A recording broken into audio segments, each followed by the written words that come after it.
No vídeo anterior, quando ilustramos o mecanismo espacial de produção da perspectiva, obtivemos esta imagem. Nesta imagem, verificamos que há um conjunto de linhas que apresentam convergências e há um conjunto de linhas que não apresentam convergências.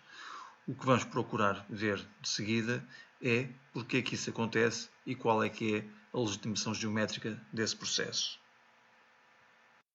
Vamos agora procurar entender o fenómeno de convergência das linhas. Ou não, porque há linhas que, como vamos ver, não convergem em perspectiva. Dito de outra forma, vamos procurar entender o conceito de ponto de fuga do ponto de vista geométrico. Para o efeito, vamos considerar uma reta, aqui notada com a letra A', trata-se de uma reta qualquer, e sobre essa reta qualquer vamos considerar um conjunto de pontos. Para encontrar as perspectivas destes pontos, devemos considerar as respectivas projetantes, isto é, as retas que os unem ao ponto O.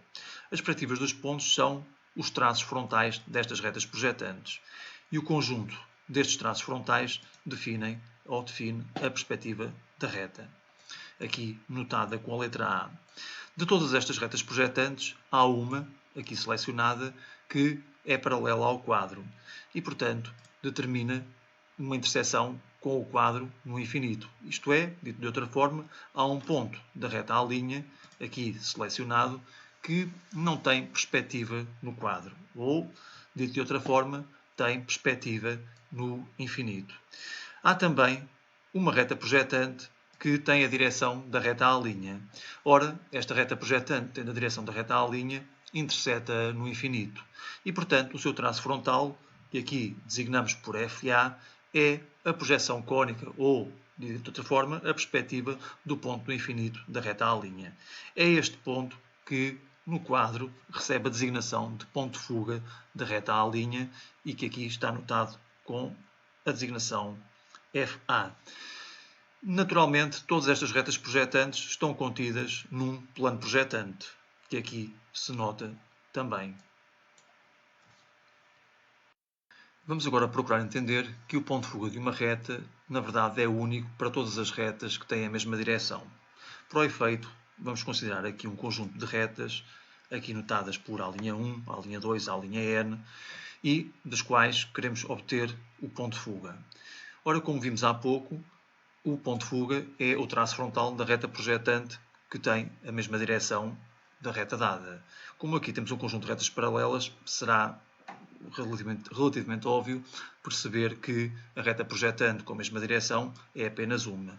Ora, podemos ver isso através dos planos projetantes.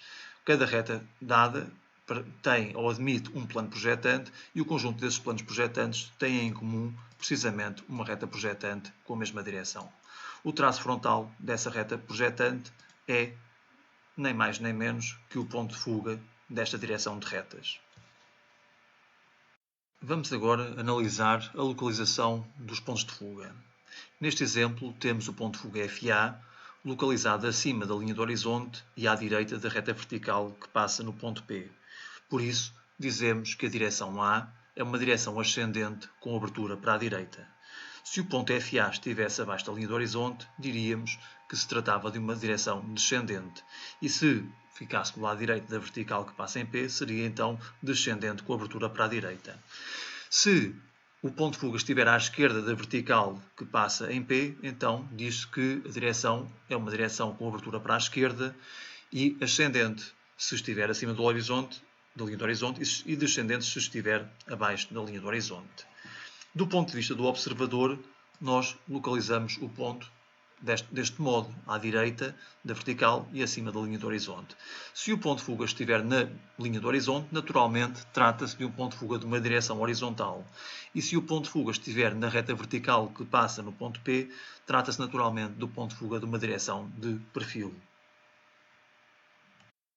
É evidente que se o ponto de fuga estiver no cruzamento da linha do horizonte com a linha vertical que passa em P, temos o ponto de fuga de uma direção que é simultaneamente horizontal e de perfil, ou, dito de outra forma, da direção de topo. Agora vejamos que há situações em que não há ponto de fuga. Sabendo nós que ponto de fuga é o traço frontal de uma reta projetante, é óbvio que se a direção que estivermos a considerar for paralela ao quadro, a reta projetante que tiver essa direção não interseta ao quadro. Estamos a falar, neste caso, das retas verticais, nas retas fronto-horizontais e nas retas frontais. Nestes casos, as linhas em perspectiva não apresentam convergência, mantendo a direção que têm no espaço. Temos então aqui um ponto de fuga FA de uma direção oblíqua ascendente com abertura para a direita em relação ao quadro. Vamos ver como podemos caracterizar esta direção. Para o efeito, vamos observar este sistema fora do ponto de vista do observador. Vamos começar por considerar um plano de topo passante pela reta OP e pela reta OFA. Trata-se de um plano que contém o ângulo π. O ângulo π mede precisamente a inclinação que a direção a que corresponde o ponto de fuga FA faz em relação ao quadro. Temos também o ângulo alfa, ângulo que o traço frontal deste plano de topo tem em relação à linha do horizonte. Estes dois ângulos combinados servem para caracterizar a direção A. No entanto, podemos considerar também a projeção horizontal da direção A. Essa projeção horizontal, que aqui fica notada pela reta OFA1, corresponde à projeção horizontal da direção A e, sendo esta reta também uma projetante, pelo facto de passar no ponto O, tem o seu ponto de fuga precisamente em FA1. Importa aqui considerar dois ângulos. O ângulo ômega, que é o ângulo que a reta que a direção A faz com a sua projeção horizontal e que se mede num plano vertical, e o ângulo delta, que é o ângulo que a projeção horizontal faz em relação à linha do horizonte. Estes ângulos, só por si, não tornam muito operativa a perspectiva do ponto de vista do desenho.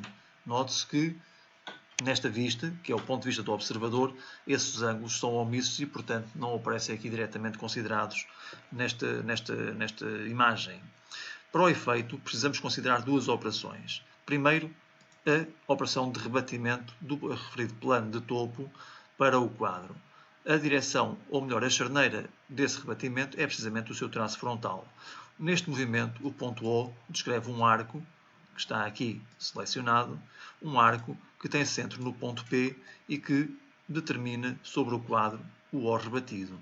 Neste movimento, a reta projetante OFA encontra-se rebatida para o quadro, podendo nós ter acessível no quadro o ângulo π, como se pode observar a partir do ponto de vista do observador. Ângulo π. Aqui assim indicado. Este mecanismo, se nós conhecermos o ângulo que a direção A faz com o quadro, pode ser usado para a marcar, para a representar no desenho. Um outro rebatimento pode ser considerado, neste caso, o rebatimento do plano do horizonte, que coloca o observador rebatido na vertical que passa em P, e esse rebatimento permite-nos ter acessível no plano do desenho a inclinação que a projeção horizontal faz em relação à linha do horizonte, aqui notada com o ângulo delta e que aqui se observa do ponto de vista do observador. Falta-nos ainda considerar o ângulo ômega, que veremos mais adiante através de outros exemplos. Voltamos aqui ao ponto de vista do observador, em que se sintetizam, no fundo, os traçados que é necessário efetuar no plano para controlar o ponto de fuga da direção A, conhecida a sua direção, através de algum destes ângulos, ou para a obtenção destes ângulos, no caso de ser previamente conhecida a posição do ponto FA.